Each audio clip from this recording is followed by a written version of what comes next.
que cette partie-là fait rigolo à Yembi, et ça partie à Nzembo à Kofi Olomide, mais ça partie à Mère Nabiso Lissi et Yenga, Nega Kofi Azwara partie à Yemba, Nega peut faire répé à remixer. Fait rigolo à Kofi Olomide en termes pénés à Boye, pas la problème ni. Donc, ce que ça rapport à relation, parce que j'ai entendu les gens dire que ils ont débit à réconciliation à Kofi na fait rigolo. Mais pour le bagage faire à Yemba qui partie pour ils ont annoncé réconciliation na Kofi wana déjà et là il va encore de refaire un autre truc. On a mon même Bouba a posté on a page naé. En tout cas ça prouve à combien peu importe parce que mon niveau va congolais to lingara et là on peut na mon ba congolais moi msoufo c'est à dire que to lingara ba mérite ça pas ba ninga ba tumsus ce bout soit du mérite là beaucoup ko critiquer que moi je pense que ça serait une bonne chose sur il peut lelo to monique invité spécial à Kofi Olomide ils la faire rigolo. Moi je trouve que Zappé et Lengi Makas pas si quand on a faisabilité. C'est-à-dire qu'à côté studio, à Yeminze Moné, à Yembi bien, hein, à Yembi bien, à CP clip à bien, à Tchepe na ba YouTube ou à Tchepe na ba télévision, à ça il peut promo. Mais na souganze me suis dans le port on a ba voisin. C'est-à-dire que mutatika lo kangata refrain nze mona zati. C'est-à-dire ba jara ba tona siko sel moyen na bango vivre comment au mona a bongisi pena jour mo pena lati bien ke papa pimboma parfum ke papa pimboma donc ça y est papa pimboma là yo kanza yo beta masolo aye linera musicien mo boye o azala makambo ya on lo batisco yeb sanga pena c'est le soit d'ailleurs pena la carrière na ye ezo kene bien le rôle ya Robino Mundibu alors ça m'a bon personne conjugué vient na passer c'est-à-dire carrière na ya lelo. Sur les arrêts, Robino Mundibu, tu penses maintenant qu'il fait le rôle ça maramwana. Pourquoi il est fait? Il y a des choses talara batutu o lelo bakoma bazana ba position na ya ke a bi misabanze mo ça ba clip mais mutu a kangwa zate au mona ke ba sel recours na bango et comment fois les kana émission a clasher soit a clasher Fali soit a clasher Ferré soit a donc au sein des polémiques il y a Céléona na manda chante yeb sanga ba welani musique nini c'est le yembi na manda chante autour c'est la bonne polémique. J'aimerais voir le monde dans un autre sens, je dirais en envers. Peut-être que cette vue sera plus meilleure que celle d'en haut. C'est sur cette note que nous ouvrons cette grande émission Tribunal, une émission en tout cas que vous aimez tant et que vous adorez tellement. Et cela n'est pas plus loin que dans cette grande chaîne La Voix du Peuple. Une chaîne qui vous permet d'apprendre, qui vous permet d'être informé, qui vous permet d'être diverti, qui vous permet aussi d'être formé. Et par contre, je dirais bien, merci à cette grande équipe technique qui est aujourd'hui chapeautée par celui qu'on appelle l'homme visiblement invisible. C'est le plus sérieux de nous tous, Parousia et Sayo. Et j'ai dit merci comme ça à Daryl Adiwantezolo qui se retrouve du côté de la réalisation. Et dans le cadre de cette émission aujourd'hui, qu'il est ici à la présentation, je veux recevoir pour vous deux, je dirais bien grands, de chez nous, la République démocratique du Congo, parce que si nous sommes des habitués, mais dans le cadre de la 100 jours, et 100 jours, vous allez encore revivre deux personnes, ça date depuis que vous êtes sur un même plateau que moi, et dans cette émission Tribunal, elle s'appelle, de cette personne dont je suis en train de dire, Henri Matushima, qui sera avec nous aujourd'hui, dans le cadre de cette émission, et merci aussi de sa disponibilité malgré ses diverses multiples activités, mais il s'est donné comme cette peine d'être là. Lui s'appelle Vincent Chiluiz, le président en tout cas de ces grands tribunaux. Il sera avec moi sur ces plateaux. Avec lui, nous allons passer des bons moments et aussi toucher tous les sujets qui battent en tout cas le plein à la une net Olobara. Il y a net Oyoyo. Et ces passages, te dédie à la Francine Mana depuis l'Italie, la plus suspecte Manalov, et mon vieux Janissi Tachunga pour Bangamouture de Suisse-Irlande, le gourou du temple. Alors, on a une des Tolbaki que nous sommes le généraux, des généraux, je dirais bien, Nassima Culture, ça date en tout cas depuis Bundara, Nassima Culture, Tolingaka, Bonheur et Culture, malgré que nous sommes mal compris, dans bateau Batal Arabisio, mais l'éternel Dieu qui assure, en tout cas assume, à comprendre. Je dis bonjour et bienvenue au leader Henri Matushima. Bonjour Killer Kilesi, bonjour na Bandekonos Bazota la Bisso na La Voix du Peuple, chaîne Oyo Excellence, chaîne Oyo Elobaka Solo, na système à 100 jours kaka. Obigo pour ça 100 jours. procès venait à 100 jours. Na ABC donc oyo gros attendre 200 jours quoi. C'est bon, on avance alors. Alors le président Vincent Tulize, bienvenue. Bon, hein. merci beaucoup. Merci de la disponibilité parce que ouais, qui est occupé, mais bon. Vraiment, surtout le lundi, dans le lundi, comme on va trop de réunions, voilà. tout ça, mais on est là. Merci Nayo, merci na leader Imatouchi. Manga linga boy, ce que moi moni biso boy. Ça dit ba bota biso ne lengi. Ba mona biso boy kala. Mais garde le micro en tant que Congolais. En tant que tout autre Congolais, c'est vrai que le temps c'est de l'argent, mais il faut tout se parce que ça m'a mambo qu'on a biso.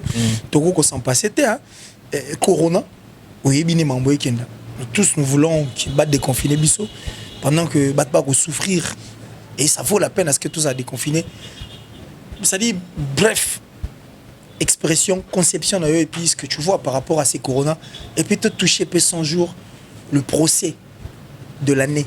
Depuis que le Congo est là, Congo, un procès du genre Vital Kamerhe. Voilà. 22 heures. Et puis, TV. Ça dit, c'est confiné, quoi. Alors, qu'est-ce que tu en dis? Parce non, que déjà, en tout cas, Amida a mal réputé. Hein. Amida a très mal réputé. Photo selon le tribunal, il est très mal réputé. Mais tout ce bilan, Amida, mais tout le si on peut jouer en voir Amida dans une autre facette, en train de se défendre. Et puis, beaucoup de personnes qui aussi traitent Kamerhe de tout. Ce qui se passe. Et puis, Soraya également. N'a pas de connaissances qui va témoin. Tant qu'on y a au talango, qu'est-ce que tu peux dire à chaud par rapport à ces procès? Bon, na banana on a mida pour na fungola rotem susu. Déjà pour na nga mututu a traitaka amida que na ninga en tout cas na loba déjà que ba jugement bon ezara mabe. Parce que déjà pour être amida, faut zapper amida. Donc pour moni place sur amida za lelo. Il faut zapper amida. C'est-à-dire il faut aux en la potentialité mo ba jar mo boy pose à la place où yazala. Tu sais sur l'année parcours il y a mère nabiso parce que ça maman nabiso ça maman ba Soraya mère nabiso. Il faut comprendre que il faut en avoir la potentialité à mailler les belés pour ba cadrer vie na yo pour que ça former au ezana. Donc je pense qu'on a lobby batou il y a moi boania ba comprendre. Donc il faut être intelligente pour être amida. Donc voilà. Mais dans ma métal 100 jours en tout cas personnellement moi je jette mes fleurs dans président de la République Nabiso, Félix Antoine Tshisekedi. Je le jette de pierre pourquoi? Parce que Lelo Babi faut frapper le colo pour se et comprendre. Vous comprenez? Donc moi je me dis que il y a des zones babani, des zones d'ombre. Voilà, il y a des zones d'ombre. Ils ont 100 jours parce que qu'on se le dise affaire wana ezaki affaire ya mboka. C'est-à-dire président il faut tout résoudre nos problèmes sociaux à mboka total. C'est-à-dire programme il y a 100 jours président lancé. Un programme urgent, c'est-à-dire ezaki programme urgent pour le peuple. Tout sur la bezagi programme urgent pour le peuple. Mais à la fin il s'est transformé programme urgent pour enrichir des personnes. Vous comprenez? Parce que les lots on a retrouvé de preuves. On a reconfirmé mais ça même il y a des gens qui se sont achetés de parcelles immeubles à $1 million. Entre autres, il m'a ça 650 000 $. Total na soko mututé parce que le dossier dans la justice. Dossier dans la justice. Ça dit aux hommes on a mutu mususu ado lo babiso ado ba expliquer OK basomelaki muto lupon mais mutonga yebine teke basomelaki lupon. Minga una yebaki te na moza ba pelenga mais au moins mutonga tchaki comme on a ana maman, ana papa, ana belle famille, ana bana. C'est pas possible. Vous comprenez? Donc moi je dis que Ezaki ça vraiment ça valait la peine na makamba boye ya na mboka na biso pour et tcha mututo à Alex. Si. Donc mais je pense que justice ya mboka na biso baza tellement compétent que ba ko kene na ba moti na suka to yeba penza soki nani aliaki mbongo to nani aliaki mbote mais biso peuple to regretter ça que ezaki programme au président république a lancé pour na peuple mais to au moins na suka comme nango pour na ba poche bato pour bato ba s'enrichir alors que ça pour peuple biso peuple to za la belelo tout le monde a personnellement nga so epsinga na miso na gende na nga sane donc na obtenga stress mo na mutu na ministre za pour ça no raisonner ba so de moto fona ndo leka alors que so tali musala na gi musala mo bo il fallait salama na tamoura mukie un temps record pour président lo ba 100 jours c'est-à-dire ba so qui temps il y a calculer neni musala do so qui pena ba espère tout est-ce que projet dans 100 jours on peut réaliser ça tous les moyens étaient là pour qu'ils aient réalisé. Donc tant qu'ils ont réalisé, biso peuple n'est tout souffrir. Donc ce qui est comique, bateau bazaki chargé au sein il faut pas répondre devant l'État. En tout cas, moi je pense que ils ont vraiment valoir la peine de répondre. Et dans le corona, moi je dis que pour pour l'état d'urgence il y a 2 semaines. Bon, en tout cas, on a d'autres députés na biso. Est-ce que décision là pendant les bazo jouango, bazo tenir compte il y a ndona biso mo avant na cinéma on a kati kuna OK. Azo kemba fort mikolo, a comme sous vilté place à ça la rapport d'amé. Parce que les lots, ils ont un rang social oyo marambo yo ele la ngolo oté. C'est-à-dire que oyo aliaka neka ninga liaka amelaka na melaka atambulaka nda atambulaka azana laisser passer na ya gomba robima gomenenga linga kota bimi. Mais il y a des gens les lots dans biso les lots place toza a ils ont la flat, ils ont flat. Mais le leader de sangani ke mukolo flat asani akanga parce que le bic a on a ninga au foot bango te po ba osala te po bakangi ba makambo il aurait dû fonctionner. Donc moi je dis que oui la maladie est là mais on peut prendre des mesures. Ba mesures mo boye préventif net ba na soto la ta ba masque to ça ba mesure ba distanciation on a tout ça. Pour so talipé na ngapina ko tamba politique trotté. Mais so talipé na pour so talipé na face mususu ne tous les sur radio tout vivant et l'aurait la sera qui a confirmé ça pour bar et salaté restaurer zate boîte et salaté église et salaté bana ba ki nchikité na misala pe batu ba ki sous misalaté c'est-à-dire mais ko lo bapena ke auto batu ba respecter ninga sentir que vite so total ga net tourner l'émission c'est-à-dire hôtel libano sentir que batu ba tambola batu baza donc en fait on irait confiner d'ordre administratif mais d'autres que tu as besoin d'une pratique boé et ils la penza bongoté c'est pourquoi moi je me dis que non c'est la député na biso au bazo voter ba mambwana ba megape au revoir parce que lelo nenge maramongo nenge mamba corona ozo kende on irait et comme le mot boéné tout ça la malaria c'est-à-dire le mot que c'est-à-dire muta sur ba mesures préventives mo boé pour éviter à comment na ba bloc wana. Je n'encourage pas que Batou. Je encourage que Batou abandonner les mesures préventives. Mais par rapport à l'état d'urgence, ils ont nyokola biso peuple congolais que nous allons les a. Sauf que nous avons un biso au coup de l'eau ils na kati. Banzung ils ont les larang pourquoi? Parce que on ne fonctionne pas comme d'autres fonctionnent d'habitude. Donc, dès notre loba, bango nanga mona bango peut-être bazana bango bien bazana bango vivre bango mieux mais ba tenir compte na petit peuple zo kemba o ke tam sou mer mo boy fa bima ke no te ka tam sou malé wa tam sou na zando pona pourquoi c'est là-bas na mois d'amaz moi ça la ngozate po bakangi makambo donc ba mega pe revoir makamane au sala bien. Merci beaucoup Vincent, tu dis belle réflexion et aussi à le leader Henri Matouchima parce que survolant pour que tu aujourd'hui vous vous êtes accusé de beaucoup de choses en tant qu'un artiste musicien parce que vous avez un faiseur il y a un politicien un politicien belé va commencer à politique lélo parce que produit ce ne sont pas des politiciens parce que tout le monde a une chaîne la télévision belé puis tout le monde a mis ça ba politicien en fait justement bato bino busali et motomo au pesi combo a commis célèbre ayo postuler na bon biso le roi to ba moura musique to yambie kaka to voter aye pas leki batongo so bino busali mabe indexa bino boko so comme na tour na bino bo lo bana bango pas vérité 100 jours corona vous n'avez rien dit à part dire Kofi Olomide n'a fait rigoler. Non bah rien en tant qu'artiste. Non pour na corona tout ça les sensibilisation makasia par rapport tenazopso na ndenge ya mabete nga una salinze muté mais banze mo salami belé puis on a sensibilisé na ba forme belé na ba Facebook na ba WhatsApp qui a accès. Non mais au moins problème est que l'essentiel message comme parce que net ngana natif ya chango mwana masina on comprend na sensibiliser bandeko nanga oya masina ko yebisa bango que tala danger za boye tala isa boye lelo bana kala mpe ba adoptanga on comprend na yebisa pe bana kala mu habiter tala makambo za boye donc nakasa killer na côté na pour ça qui au sala Vincent Venabiso le grand mopao ayeminze mo bravo na moni na liso ayemba nzembu Ferregola ayembi nzembu bina filé ya bina filé na tali pena teme ya Ferregola na mona ki ayemba ki na anglais et puis alobi na français. Donc bravo parce que communauté nyonso ba meka koyoka ngo et à part wana na mona ki Gibson asali pe nzembu ngo na moni petit na biso porte-parole Yves Mwanza Koda Masina asali pe nzembu. Petit ala nomuzinga na pesi la nomuzinga na mbote kota zali na mama.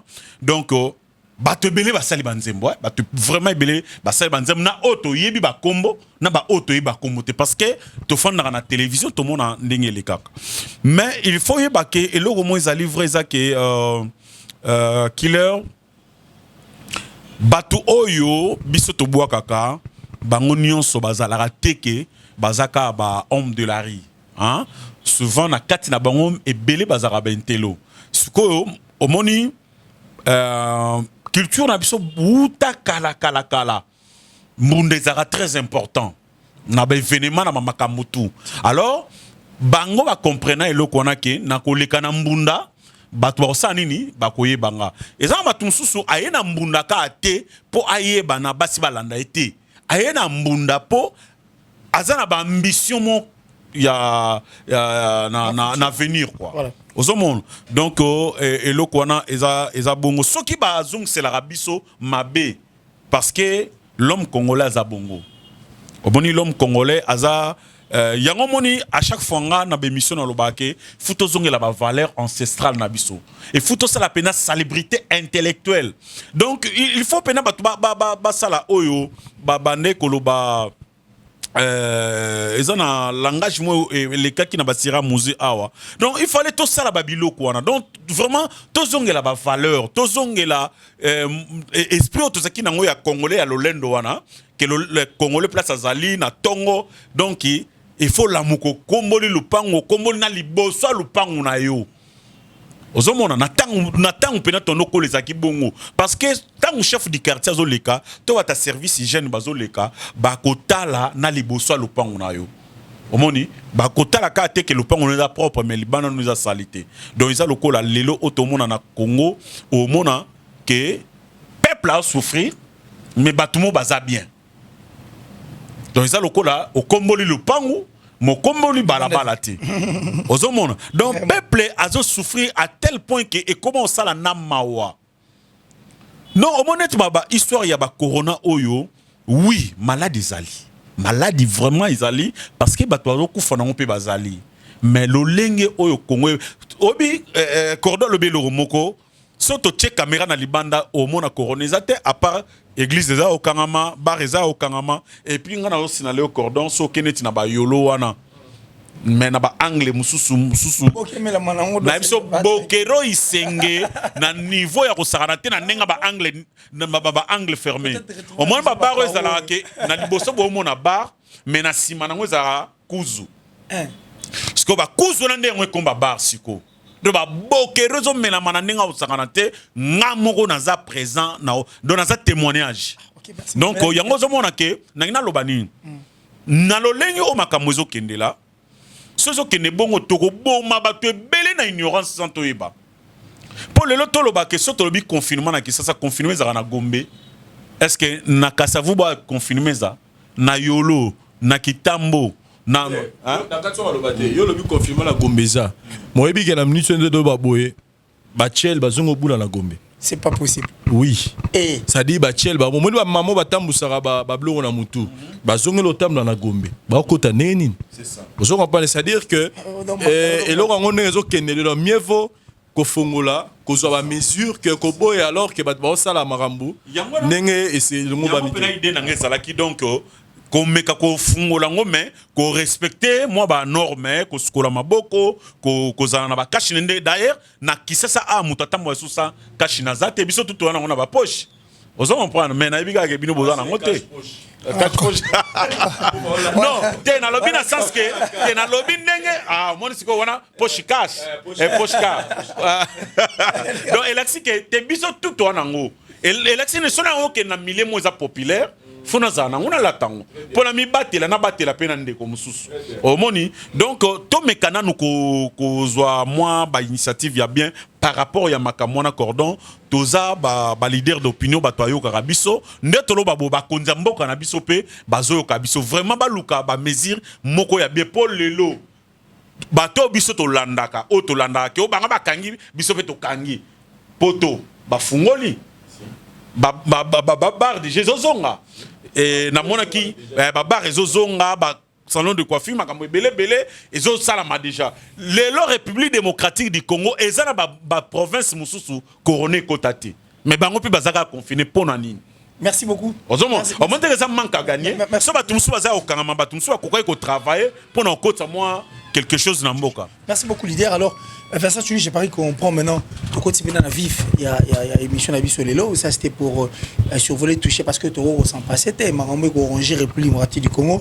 Mais aujourd'hui, dans le cadre de la culture, parce que la culture prend aussi une grande partie, en tout cas, par exemple, la politique, il y a Mboka Nabiso, c'est aussi une grande richesse la culture, parce qu'à l'intérieur de la culture, nous avons des artistes. S'il vous plaît. Oui. S'il vous plaît, donc. Na kei pena mabe, donc on a un public baozo talanga balimbisanga, to perdre un grand na niveau ya François na kulutu na biso Fanfa de Molokai, un ancien de Viva la Musica, tembonga eta ki artiste pour ngeza lokwa lisumu ke na banda te nanu ko louer mémoire na ye ba viwana ba influencer biso makasi net pour moni biso do ba to ya Viva na Victoria. Donc wana pena ba vina biso oyo ba kotsa biso mo indusa atana ndenga musika donc vraiment que son âme repose en paix et famille musicale nyoso tozolela elongo na famille na ye et donc toza de cœur na bandeko bazana musika oyebi lelo ndenge ba matanga ekomi ko lekela mais to Rolanda kaka na ba programme ndeni ba repesa to ba isika nini o matanga kozana kisasa to kende ko rendre à ta dernier hommage au Sabiso bien. Okay, merci beaucoup. Alors Vincent Tuli, je parie que 2021, une année au Bissoto, tout ça dit 2020, le 28 février, on pensait peut-être qu'après concert à Fali Poupa, que tout sera en tout cas ouvert, enfin que Mimisi va zounger la concert normalement pour les amis comme on a de tous les temps. Et après, en haut, il y a eu Corona et perturbé Makambo. Kofi Olomide qui revient encore avec notre programme du 13 février de l'année prochaine, donc 2021, pour un concert dans U Arena. Un concert tant entendu, d'ailleurs, Yolanga sur un plateau, on a parlé du retour à concert à Poto à travers Kofi Olomide. Et ça les magité, mais 2021, 13 février, Kofi Olomide a abrandir plutôt un calendrier, une date, et puis un calendrier permettrait à mettre un concert dans le mois de février 2021 à Bercy. Et aussi, quand le même concert, parce qu'il y a un vif, il nous promet un invité Oyo à terre combo, c'est-à-dire un invité inconnu sur suspicion et il a mis tout à battre. La sanction au premier, on a besoin de besoin de la sanction cognos. Suspicion il a mis tout à battre disant que le fait que tu combo ça pourrait être Ferrigola.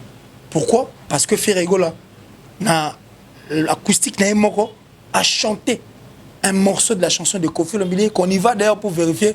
Oh, tout le monde dit moi qu'est-ce que tu en dis en tant que en tant qu'un général, en tout cas la culture qui est dans les bosses. Non, mais après d'abord féliciter et puis que jeter ma fleur on a Ferrigola, l'artiste, le padre donc pour dire que contrairement à tout des fois comprendre mal réflexion à biso tout ça dans émission analyse. Parce qu'on a toujours dit une chose, c'est que Bisso Toza a verset biblique. C'est-à-dire que tout au long, il y a un donc on va verser biblique. Donc au Bisso peut ça point de vue na Bisso. Et point de vue na Bisso, il y a un tengelo il y a un neza ikolo non. Donc on va remettre point de vue na et go convaincre yo, to go convaincre yo. Donc batu bazo Bisso dans contexte les alandais tout ça na mutali kasu, tout ça na bino na tout donc bato bazo Bisso na angle wana. Parce que biso auto on a un souci makasi ezalaka komona ba artiste musicien na biso o ba na ba potentialité à makasi baza likolo. C'est ça notre objectif, c'est ça notre souci parce que ngai na sina zo chance wala na ke na Cameroun tolo balinga na France de Mai film robo atuna biso abi bozo ba mnoni te c'est na tolo balinga la abi boti Congo ba oui toti Congo le pays de Ferrigola. Comprendre? Tobima libana boye tobeta lingana na kati ya taxi jomo boye na kati ya ka Ah, tout sur la boébo. Ah, avec Bisso doit accompagner. Vous êtes des Congolais. Ah bien, en tout cas, moi j'aime beaucoup Fali. Vous comprenez? Joe Mode Place, on doit ressentir que on nous identifie par nos artistes musiciens.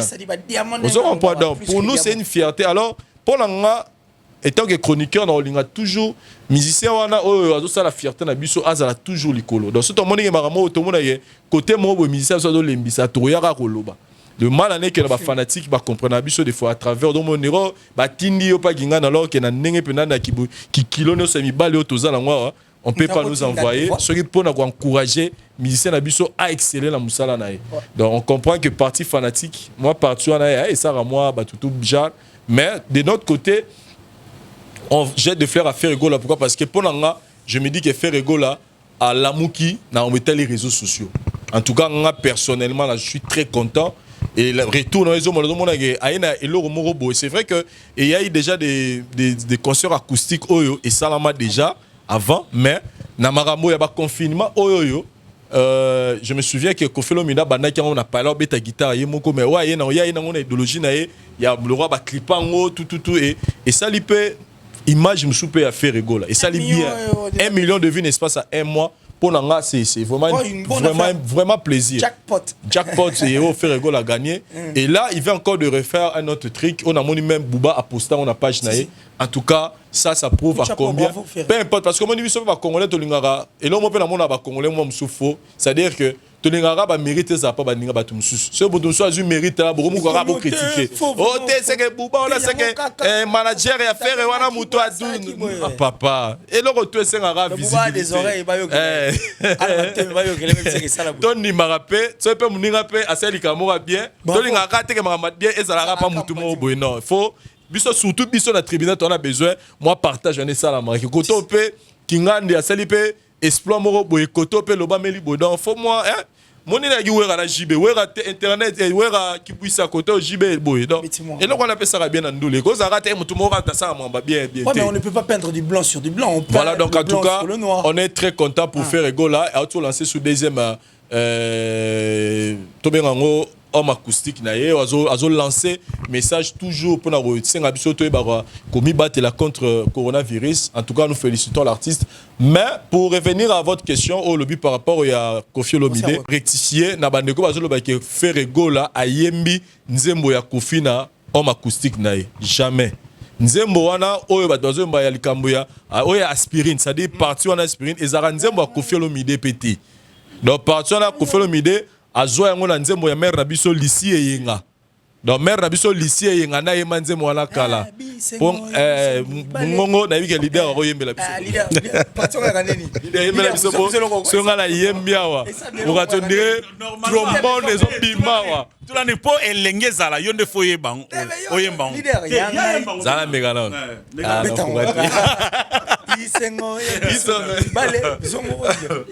Ayoleli yangai na yo bisengo ya biso mibale atabalo bibaloba atabaluli balula ayoleli yangai na yo bisengo ya biso mibale. Ah voilà.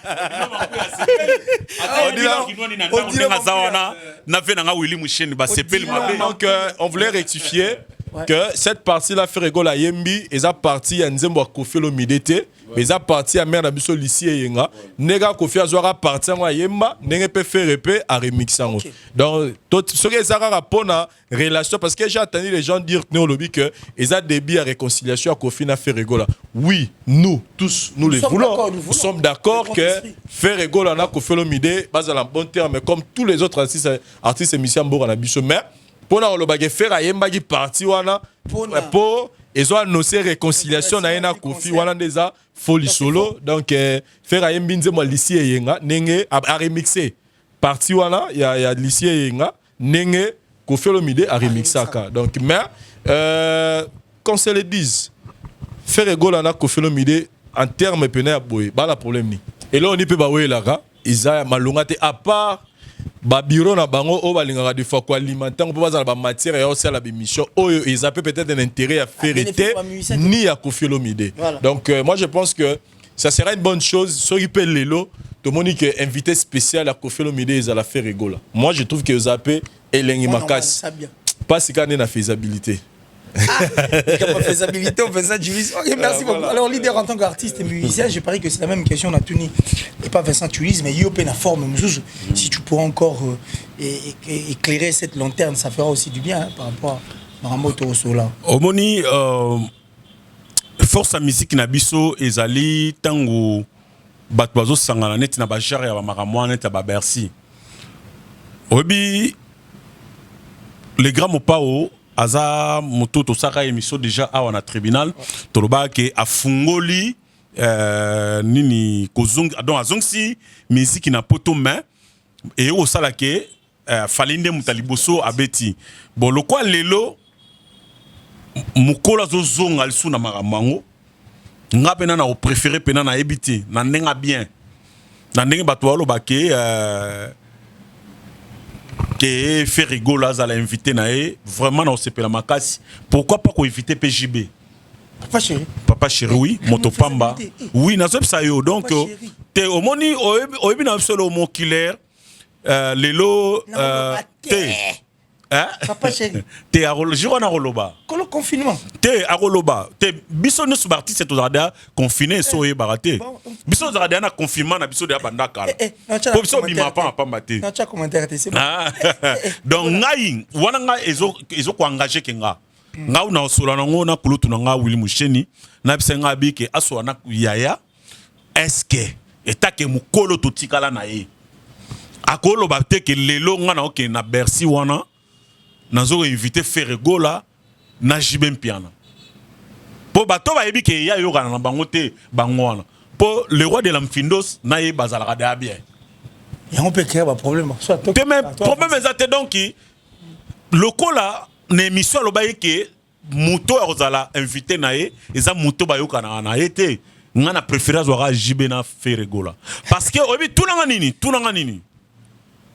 Obi Vincent Outa olobelo omoro awa oyo batu ba comprendra te omo lelo soki mutuka moko aza likolo alingi batu tout bazana se akobamba na ya okuta bango nazo so vérité soko lingo za likolo yo moko okobamba na ya okuta bango mais au contraire so lobi ke boza lebele équilibre ozala parce que so yo lingo ko yanga na osimba yo so ngana nina ko ya Vincent osimba nga alors to sani force oyo ezatena obi ngana fandaka na télévision na otala tam susu Trace Africa hein nazara na fanda TV na otala ngo mais oyo atam so edi Kenzo aleki aotanga kombo ya kérosène donc même biso ezalaka te mais pourquoi pas au moins maintenant que te faire rigoler salinze moboye mais a dédicacer Fally Ipupa.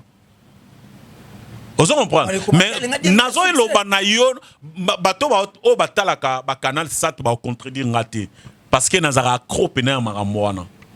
Donc natala ngo pena trop. Moi maintenant que te massa oyo aleki na TV na nzemu na ye nzemu nde leka atangi kombo ya kingandi. Biso sko biloko na ezalaka te. Oh mona biso biloko na ezalaka te. Biso problème na biso ezalaka ke ngana leki boniko ngande ye logote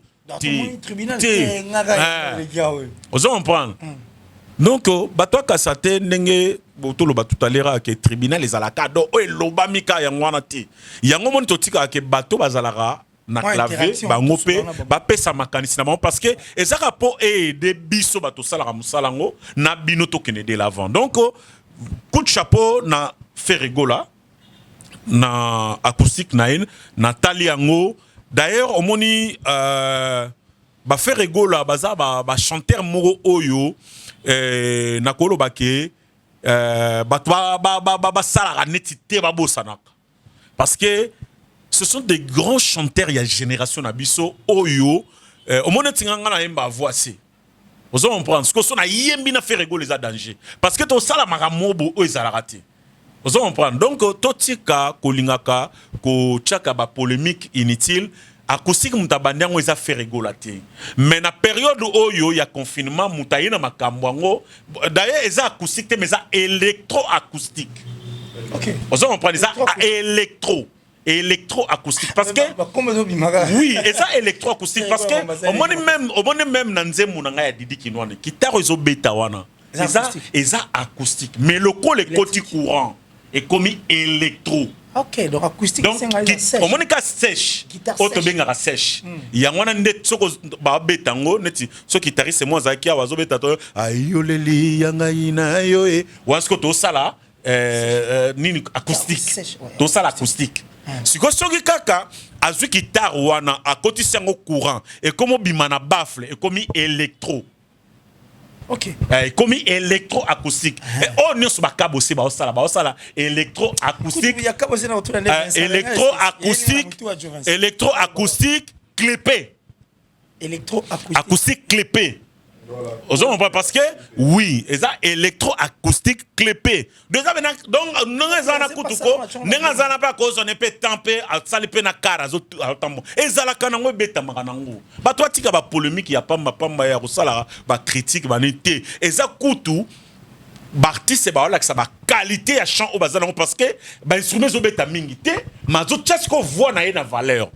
Comprends coup de chapeau na bande ko na ngai na o ba sala ba prouver biso ke na Congo oyo et loko mo manka ka ezate et loko zo manquer ka eza ba structure parce que tous les qualités bazanango oyo ba koza la ba grand na kati Afrique oyo pe na monde entier la preuve en est que ba Papa Wemba ba King Kesser ba vena biso Koffi Olomide ba prouver yango na kasa lelo mutako boya net ba succès ya ba fallait azate alors il faut qu'on passe sa batuno sous chance.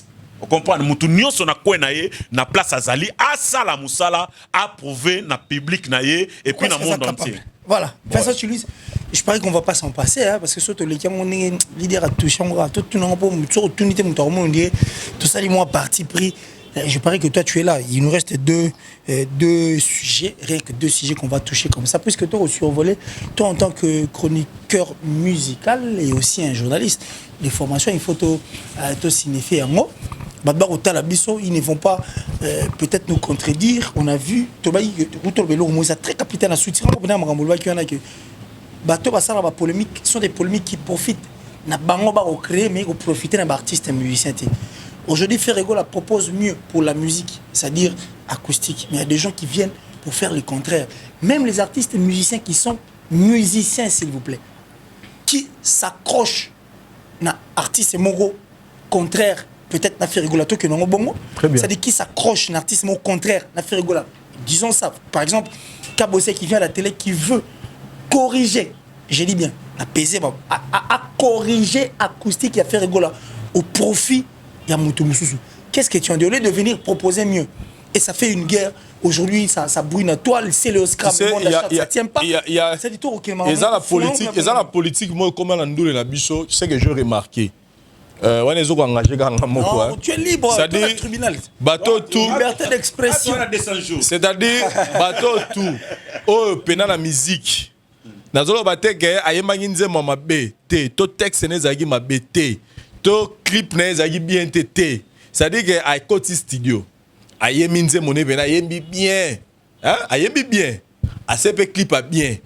A chepe na ba YouTube wana, a chepe na ba télévision, a sali pe promo. Mais na souga nze monsieur ga na le peur on a ba ba voisin. C'est-à-dire que mutatikalo kangata refrain nze mona zati.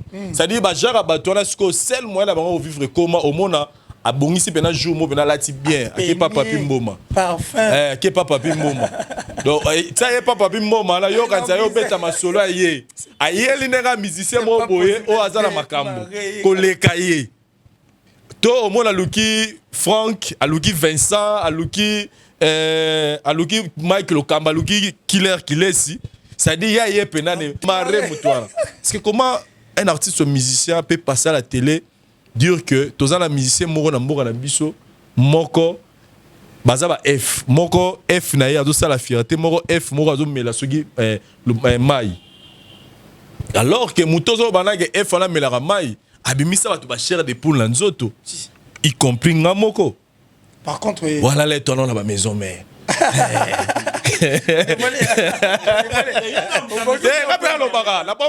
Non, na chroniqueur. Mais là to ko la pena ba ajoana pena ba GR ba 6e ba nga fanatique nyama. Non, pour dire quoi? Ça dit Mutuana ayemba danger et puis lelo ayebi koyemba. Je ça ka aza mutu. Ça dit eza mara il faut kabosa bana na ebité ba sera ba défaut kabosa déjà faire ça ebalara na limité ça que de bien c'est à dire que surtout so ina mandule kabosé abana musique tamsuko yeba na va faire pour na ça ba danger te kasko le ga faire pour na ça ba danger te ko le ga fali pour yeba ni musique en okala ayebi po yemba c'est un bon chanteur avec sa chanson kabosé soit de yemba ça c'est un musicien de yemba. Vous comprenez? Mais pourquoi il n'a pas su faire des choses plus grandes que Ferré? Donc pour dire que ngai politique, je cite aussi Céléo. C'est-à-dire que il a encore revenu et puis mais lui le problème c'est quoi? Tu n'as pas suivi ça? Natalité. Il a dit opération. C'est une vidéo, il y a Franck Stemai. Des vidéos à nudité. C'est en opération. Dans une émission, j'assume ce que j'ai dit. C'est lui qui l'a dit. Et puis, il bandit que ça, imagine seulement. Si il y a un bâtisse, il y a un pena. C'est le soit il y a la carrière na yé. Ils ont connaît bien. Le rôle il y a Robin au Mundibu. Alors ça m'a bon. Personne conjugué vient à passer. C'est-à-dire carrière na ya lelo. Sur les arrêts le roi Robin au Mundibu. Tu penses maintenant que c'est le roi ça m'a moi. Pourquoi il est fait? Il y a des biso talara batutu o lelo bakoma bazana ba position na ya guerre a obimisa banzembo ça ba clip mais mutu a okanga zate au monde que ba sel recours na bango et comment fois les kana émission a clasher soit a clasher Fali soit a clasher Ferré soit a donc alukaka mutu moko et puis ba kepe plus loin et il y a même des musiciens au même au clasher na ba chroniqueur ya YouTube. C'est-à-dire au moins on poser maintenant question lobby musicien à l'église émission pour s'attaquer na chroniqueur. OK c'est-à-dire comment tu peux expliquer c'est le doit passer dans une émission à s'attaquer na Franck Stemai alors que Moussala Franck c'est le rôle la sani na biloko. C'est-à-dire que biloko na sani soki po lia biloko fo sanya zala sani pe po musala ne mona fo batia biloko likolo na donc nous avec les na bango toros dans la polémique parce que tozo s'accompagner misala mo bazo sala donc moi je dis que ça c'est eza maladie ba congolais biso ba congolais komi na bato ba yebani c'est-à-dire que soki côté morazo kokate net bango c'est-à-dire tellement ils font des œuvres bazo c'est comme ba chef d'œuvre mais zo suka na nzela et ba moni solution suka fala tabia tche parfait aye papa bimo matopa na ni po ba lobela. En tout cas moi personnellement je suis contre ça. Moi j'aimerais que nos musiciens poto lobela bango na ba sujet à musique ndenge zaka kala ba wenge ezako mona koto wera bimisi ki buisa mpipa koto jiba bimisi nzembo boye koto tindika lokito ça dit on faisait ba tendance à la polémique ya banzembo. On comprend et est-ce que ba bloc wana mususu bane ko accompagner pendant ça mais le commis au sein des polémiques ya Céléona na manda chante yeb sanga ba welani musique nini Céléona yemi na manda chante autour c'est la ba polémique rien que par des noms des artistes comme ça rien que par des noms des artistes au monde akabosa ye na ete so na ngin ba sa ba sola ba so na ngina nani so ki pe nini bu aye mamo règlement de comptes et puis au monde au le to beta ma solo ya kabosa na musique. Pour Kabosé c'était bon chanteur ngamo na loba na la voix Kabosé mabe mais au lieu de beta masola Kabosé à musique to beta masola Kabosé à musique to beta sola Kabosé nenga les gars qui une émission à lobela ki mutu boy lelo ma me koma bongo. Donc moi je pense que pour moi c'est une distraction parce que batola bozo lobela wana ezala bato ba le karana wa yo finga ferre wa yo finga fali dites-vous que bozo perdre bataille pourquoi parce que batola baza focus na ba boulot na bango. Dès le moment où nous parlons fali pour clipper chant générique on va toucher à ça toucher à ça à la fin faire goal pendant que mino bo ça ba blo na mino na yekuna na pala ça ba home acoustique na e ça les peu moins visibilité na ba réseaux sociaux on parle de faire goal là ça dit bon ça ba cop na bango mais bino bo ça pour ma ba YouTube bango mon a fini Frank et ça rate 2-3 jours et les kanango après faut la sous comment boy ça dit ba ba ndeni moi ba ndeni moi pendant ola aluka chant akoma chant toi aluka mélodie aluka actualité akena Vincent Cheginin Faut que système est maginal. Merci beaucoup. Mais ça, tu le dis. Là, bien, leader. Bon, en fait, que le personnel au Talabis, on est en train de rire parce que ça vaut en tout cas la peine de se capoter. Il faut que ce système à YB carré. Yembande. Bétandé. Bétandé. C'est le Scrum. Bill Clinton. Kabose. Arrêtez de nous raconter vos vies dans le passé. Challenge, vous n'avez pas plus de 40 ans. Ah, je sais, on confirme de plus de 60 ans. Ah, mais qu'est-ce que vous faites là? Revenez ici, votre distraction. Parce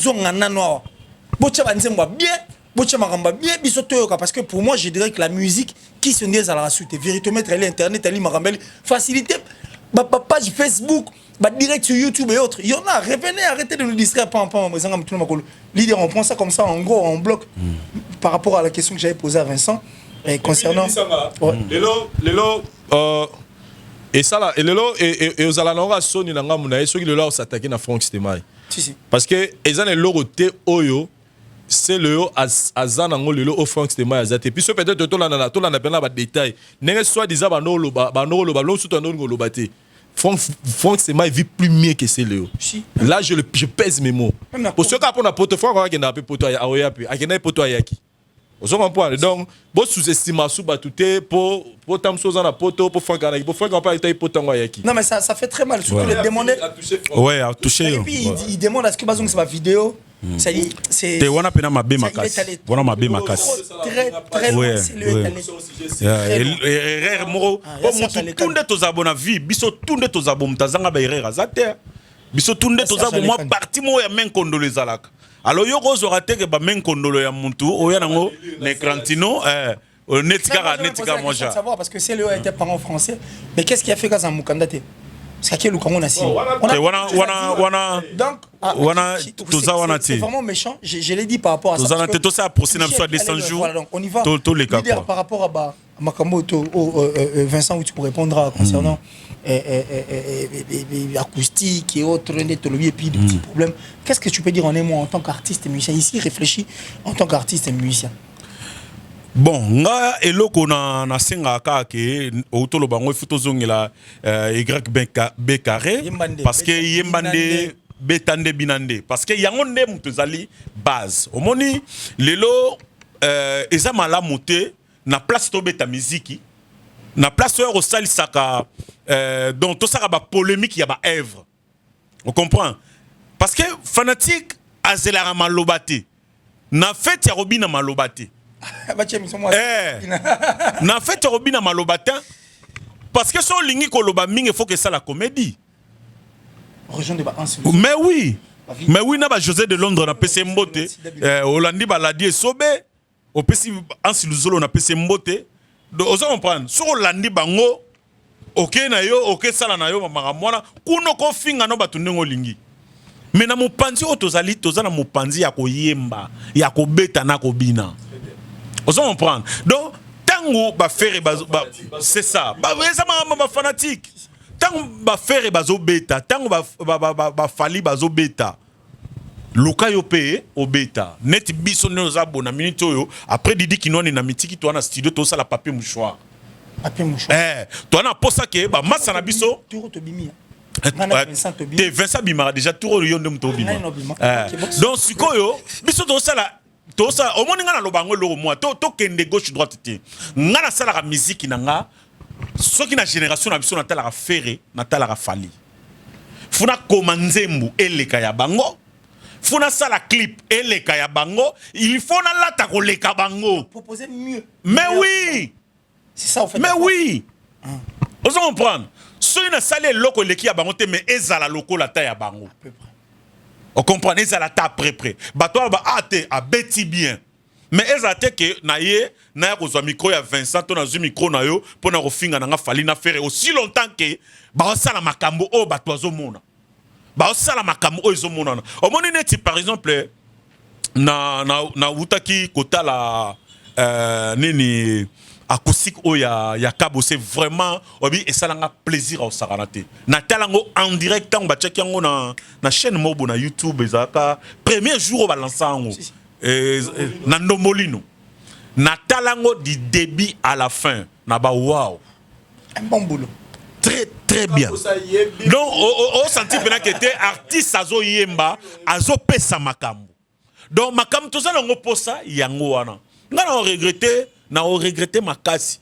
Neti komona neti polémique oyo ya Céléo na manda chante. Manda chante lo ni malunga oyo akumisela fali oyo ko komisa ba makambo no se bima lelo. Pour lobika ke faire pour lobika fali à sa général. Mais naibité na ndenga mabete mutu to azaka libre roloba makambo ya lobia. C'est son opinion. Parce que ngana ndena za bonde na fandi mona koloba pe faire azaki ngandi. Leader. Hein? Leader. Est-ce que na mboka général azalara moko? Vas-y, Béné. Tout dans le général d'état-major, tout dans le général,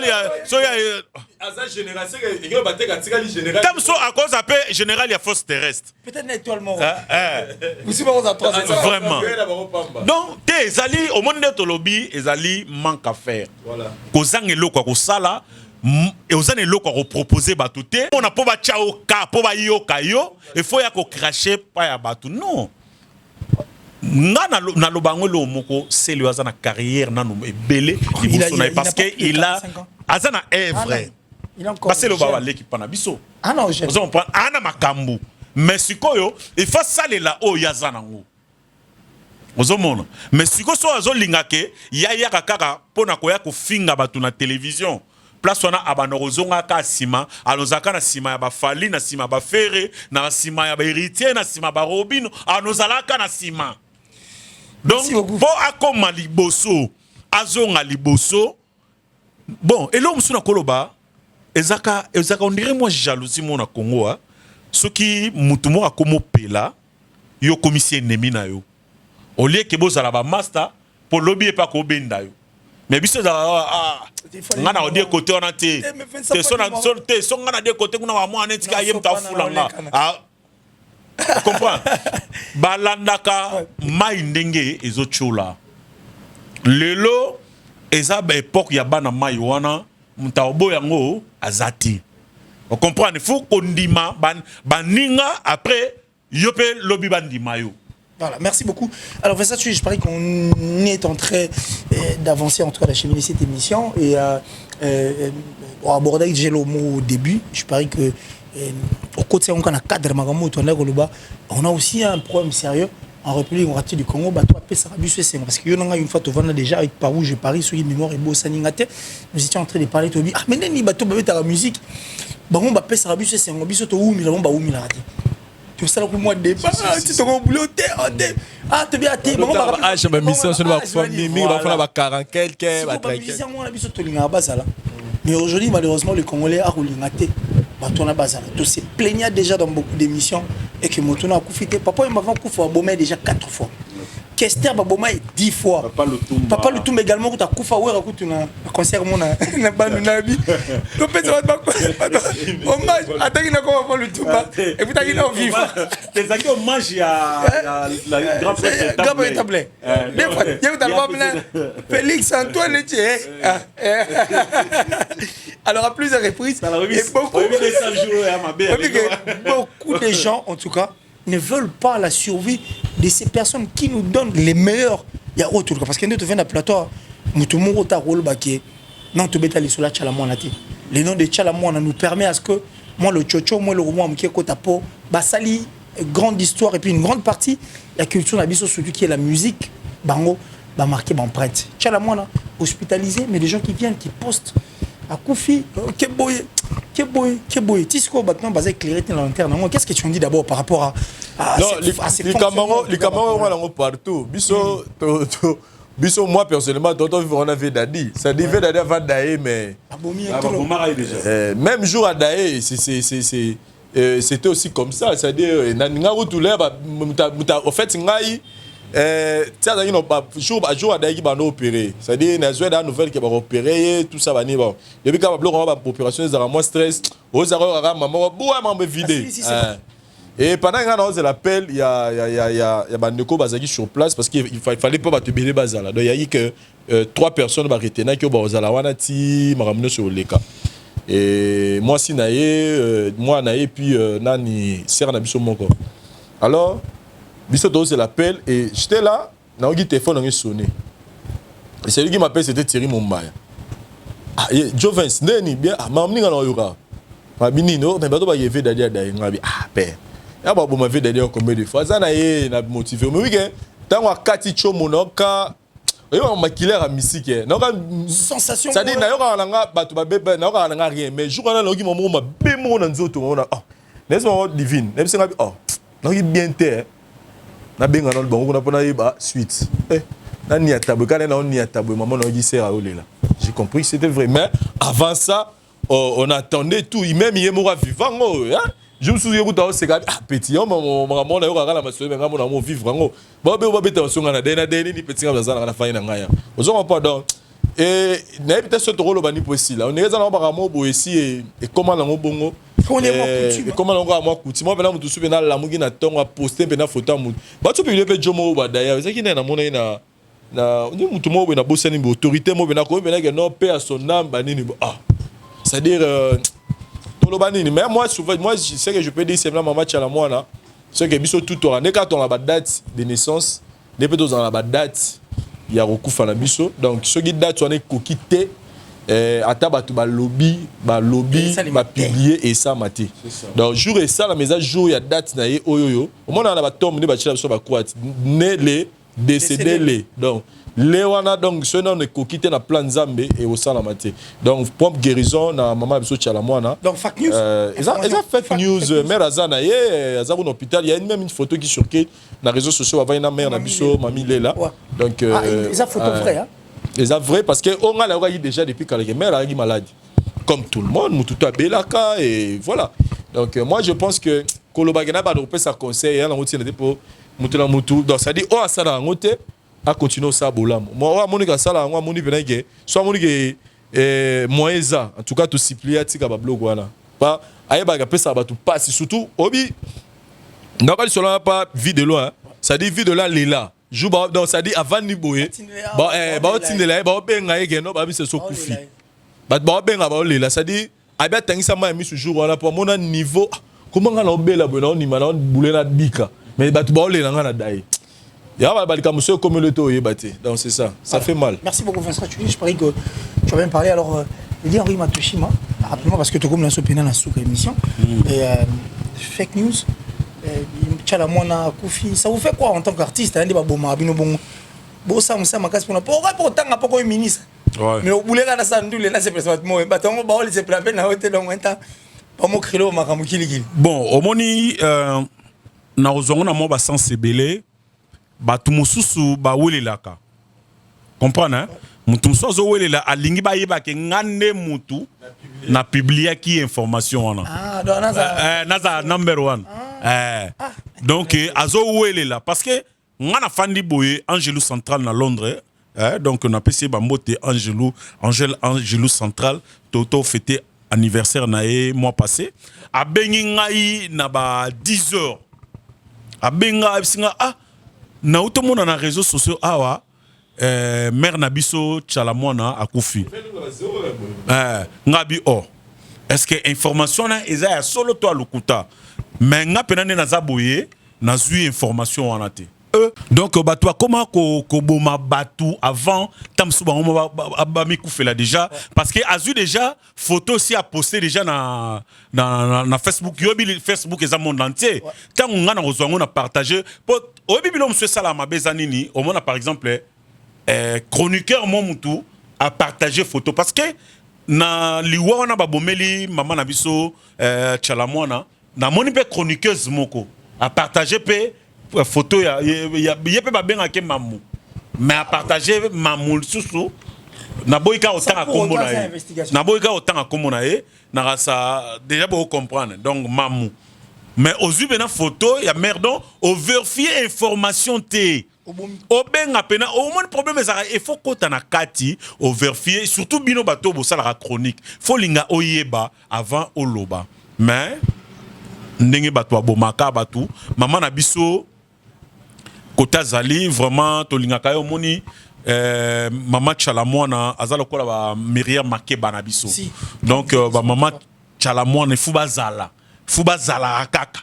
tomone penata siminzete après son nzamba rozoyer azuye to regretter parce que maman tchala mwana maman Biliabel to na posa na bango makasi na mboka omoni mboka oyo ba mikolo bazala raté et perdaka si la sagesse donc il faut ba mikolo bazala po makambo ezala bien donc vraiment na oui message ezaka que l'artiste na bino Henri Matushima naza na studio côté on a ba Vincent Chilus ba bimana bango déjà mais ba killer ndé ba bimana nan te quoi donc tout ronde neti hein donc te bango te bango te fuba ba ya oleka na parler ba ya rolela c'est pas possible ba ya bondela na parler OK y a pas de problème attends ça m'a parler mais fuba rolela na parler donc déjà tout ça déjà dans studio pas ingénieur Pablo toujours préparer les bino papier mouchoir faut ka nzembo faut yo kanzembo na biso faut ka rumba faut ka musique donc to préparer les bango de rumba moko na générique moko ezaka na katika ya album na biso TVA mais tozo benda ndenge yo bika mama ndenge zalaka tout ça déjà wana bato tout bazana posa au contacter biso ba hésiter vraiment pour na robenga biso ba ko benga biso na numéro ya la voix du peuple ata ba bengi biso par Vincent Chuluzi to epa na yo Killer Kilesi to ba benga na ya Willy Musheni code na biso mboka massa ya vena biso Dani Dende mobali ya mama Rita Musheni 09 98 09 53 40 09 98 09 53 40 babenga biso ba contacter biso même et pas ya Odilo Mapuya exemple à suivre na direction Gambela na ko venu au Pala boutique o elat sarabiso elat biso ba Philippe plein ya ba collection ya bien donc boutique o elat saraba star ya mboka oyo donc biso lata wana na direction Gambela na ko ya venu au Pala 24 donc ba mbote na batu tout balingaka ngai na moni bongo Simon Mbidi na Switzerland na biso ba mbote Cashman Simon Mbidi muta complica Swisscom et le bamba sananga José de Londres na pesi ba mbote ebele na Angelos Central depuis London na moni bongo Tigana Zureta pièce maîtresse ya Maman Zizel donc ba mbote na batu tout oyo balingara artiste na bino Henri Matushima ya Didi Kinwani il était prêtre avant l'ère prêtre ya rokufa kaka prêtre muta mbongo ya rosarana te kulutu nanga Didi Kinwani koto zali bon confinement Lando Muzinga na reine na moni bongo le ya Pacho Muluba parce que mikolo to yemba ya Pacho Muluba l'empereur de Bakwanga balobi yesoko kutani na ye vraiment il faut sepela parce que yaya moko ya boboto yaya moko ya elengi yaya moko oyo aza mutema monene lokola kulutu na biso Didi Kinwani donc ya Pacho Muluba na peso ba mbote côté ozali Mama Rachel Musolongo ba fantasy na pesi Jolie Mbala na Dej Miezi na moni bongo donc vraiment bato aleke belé et puis bamiso bazo kima donc c'est le cordon quand c'est un artiste qui jette qui délicace qui jette les mabangs c'est grave alors tu lis voilà merci beaucoup limbisanga donc nangina sinale na bato tout balinganga le 16 juin oiza date d'anniversaire nanga donc vraiment moi vidéo moi encouragement neti cordon vraiment donc faut appeler sangata moi na éviter quoi moi des jours à séance il y a studio donc vraiment les jours nanga ya anniversaire le 16 juin vraiment na sengi na batutu balingaka ngai basala kande et ezalaka pena Simon Mbidi la du Muzinga Eva Moirina Autriche Dira Makaya donc bino tout bato bolinganga na ba ona bosani vraiment na motema nanga bozali José Makelele na Kisasa awa na bosani yote maman na biso Rita Bola na DGRK merci beaucoup leader déjà depuis le 16 on va sortir l'album c'est bon alors merci leader je vais d'amis voilà te ngala opesa kaka Moutouma Mbotelelo pour ba tel me belé après ça ka Sandra Jekonde en Angleterre ça dit ngala dédié ga émission lelo Sandra te d'abord na Sandra ça dit ba tout na bango ba ba ma famille et donc Kingston il y aura sous l'idée c'est bon merci en tout cas l'homme officiellement a micro na ngana kanyango donc ça dit ça a fini pour aujourd'hui c'était là tribunal je dirais bien cette meilleure émission en tout cas l'émission de l'année 2020 donc pendant le confinement je parie que vous êtes retrouvés Pour ça 100 jours. Leader à Bioté, il y a 200 jours. Ça va, ça passe. L'équipe technique aujourd'hui était chapeautée par Parousia et Sayo, l'homme le plus sérieux de nous tous, visiblement invisible, mais capable de manipuler 30 boutons à la seconde, prêt ainsi que Daryl Diwanté, ça Diwanté Zolo, monsieur Célio. Par lui, ma lunette forte, c'est les stémas, il y a un style long, Parousia et Daryl Diwanté. Je te salue. Et aussi, j'ai dit merci à tout en tout cas, Balandi Bisso, j'ai dit merci à Don de Dieu Samba. À Kenaïne, mais quand même. Et la plus suspecte en tout cas de toutes les Italiennes, Francine Mana, depuis l'Italie, la maman de Raïm et de Benel, Venabiso Giannissi, Tanchunga, Putubangamuchuri, de Suisse-Irlande, les gourous du temple. Merci mon vieux. Eric Nkake, boss depuis les États-Unis. Je pense aussi à maman Diebo Bisembi, depuis les États-Unis. Et pour clôturer, Mich Kalouba qui est Kassavo, bon, ainsi que Star, hein, ainsi que Gédéon de Zoulé, Kaneto Solarango. Donc on va se retrouver très prochainement dans un autre numéro. Mais d'ici là, portez-vous bien. Bye.